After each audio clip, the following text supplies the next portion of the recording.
जिला कलेक्टर अर्तिका शुक्ला ने आज सामान्य चिकित्सालय और शिशु चिकित्सालय के निर्माणाधीन भवनों का निरीक्षण किया। इस दौरान प्रमुख चिकित्सा अधिकारी डॉक्टर सुनील चौहान, पीडब्ल्यूडी और यूआईटी के अधिकारी मौजूद रहे। शिशु चिकित्सालय के लिए राज्य सरकार ने 75 लाख रुपए का बजट आवंटित किया है। शुक्ला ने अट्टा मंदिर के सामने बन रहे 100 बेड के क्रिटिकल यूनिट अस्पताल का भी जायजा लिया।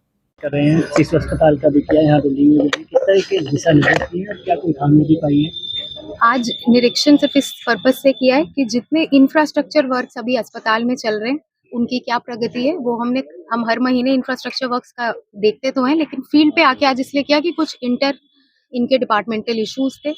शिशु चिकित्सालय में आप सबको विदित है, राज्य सरकार की बजट घोषणा भी है उन्नयन की, जिसके लिए अभी राज्य सरकार से 75 लाख रुपए की सैंक्शन भी आई है।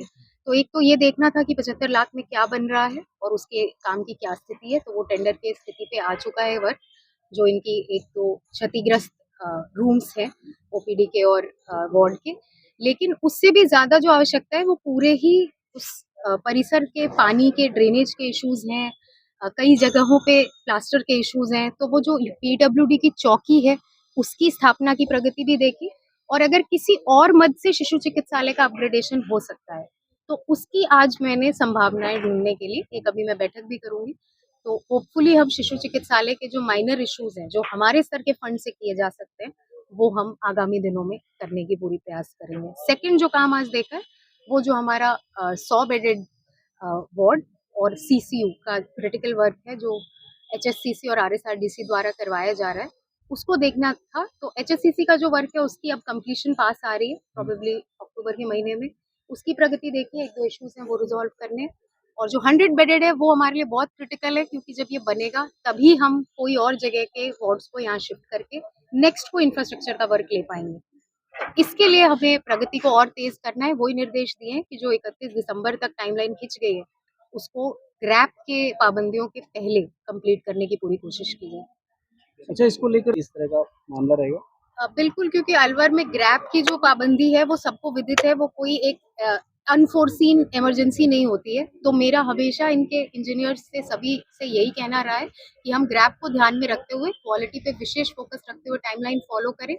जहाँ तक क्वालिटी के इश्यूज हैं, अगर कोई भी चीज डिफेक्ट लाइबिलिटी पीरियड में है तो हम उसी एजेंसी पे पेनल्टी या बिना पेनल्टी के भी उनका जो पोर्शन है काम करने का वो करवाते हैं। अभी जो आपने बताया वो अभी मैं जाऊंगी वहाँ पे चेक करने। अभी वो बिल्डिंग हैंडओवर भी नहीं हुई है, तो अगर कोई इश्यूज है तो अभी उसको रिजॉल्व करेंगे बिफोर हैंडिंग ओवर। एमएनसीयू के पास गंदगी से ज्यादा जो जगह थी, गंदगी तो नहीं है बट वो जो जगह है उसका बिल्कुल ही दुरुपयोग देखने में मिला है।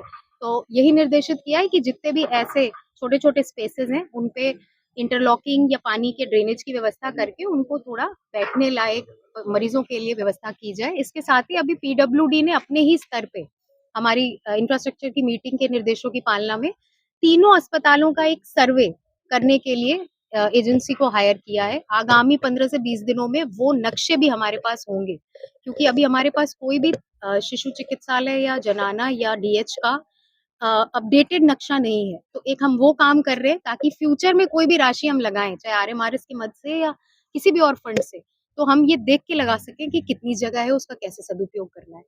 हाँ, तो उसके लिए शिशु में जो आज हम प्लानिंग करेंगे उसमें जरूर पार्किंग को एकोमोडेट करते हुए जो अब राशि का सैंक्शन होगी उसको लगाएंगे। दूसरा, आज जो मैंने अभी देखा है ये 100 बेडेड, इसमें भी ग्राउंड फ्लोर पार्किंग का है, इसका पूरा प्लानिंग करके इसको इम्प्लीमेंट करना है। और डीएच का तीनों नहीं, 4 व्हीलर के लिए भी उनके नक्शे में मैंने देखी है 20 कार्स भी बनी हुई है, तो होपफुली हम उसको भी इम्प्लीमेंट करें। विज्ञान नगर और जो टेल्को के पास जो आवासीय यूआईटी की कॉलोनी वहाँ से जुड़ी तकरीबन 6 करोड़ से अधिक की रोड 5 साल भी नहीं टिक पाई। लोग ये सोचते हैं कि हम चांद पर आ गए, इतने गड्ढे हो गए हैं। यूआईटी सेक्रेटरी से बात की जाए, जवाब नहीं देते, कह देते हैं कि हम इसका पुनः बनवाएंगे, लेकिन पेनल्टी को लेकर कोई रुझान नहीं है। मेरी नॉलेज में है ये इश्यूज, और ये विज्ञान नगर और जो यूआईटी की नई योजना है उनमें एक प्रथा ये रही है कि जहाँ पे लोगों ने प्लॉट्स अभी रहना शुरू कर दिए वहां तक सड़कें उन्होंने बना दी। जो बाकी हैं उनके शायद ये एस्टिमेशन में ही थोड़ा डिफेक्ट्स या जो ये करते हैं वो बाद में बनाना चाहते हैं, एक बार प्लॉट्स जब ऑक्शन आउट हो जाए। नहीं जो बन गई मैडम हाँ, तो उनकी जो हालत बन बहुत गई बुरी है है। वो डीएलपी पीरियड में है, मेरी नॉलेज में आया था, मैंने सबसे पहले यही देखा था जी और कंसर्न्ड कॉन्ट्रैक्टर्स को उसमें लिखित में चेतावनी और ये कि वो काम इमीडिएट हो जाए, इसके इंस्ट्रक्शन सेक्रेटरी द्वारा दिए गए हैं। अब मेरे द्वारा इसका एक मॉनिटरिंग की जाएगी कि आगे ऐसा ना हो। आखिरी सवाल कि वहाँ पर आपके टेल्को के पास एक आपके वहाँ पे सेंट्रल पार्क बना है, कई लाख रुपए का खर्चा है यूआईटी का। वहाँ से साइड में हाँ हाँ जी, हाँ वहाँ से जुड़े जो खजूर के पेड़ थे वो तो बिल्कुल ही गायब हो गए। करीबन 25,000 का एक पेड़ था और सबसे अहम बात है कि वहाँ पर एक निजी सोसाइटी के लिए पार्क की ज़मीन से गेट निकाल दिया गया है, जो वो काम अभी कंप्लीशन पे नहीं है, मेरे पास अक्टूबर एंड की डेट है उसकी, जी। तो आई विल रिव्यू एंड सी जो आपने बताया कि ऐसा कुछ ना हो।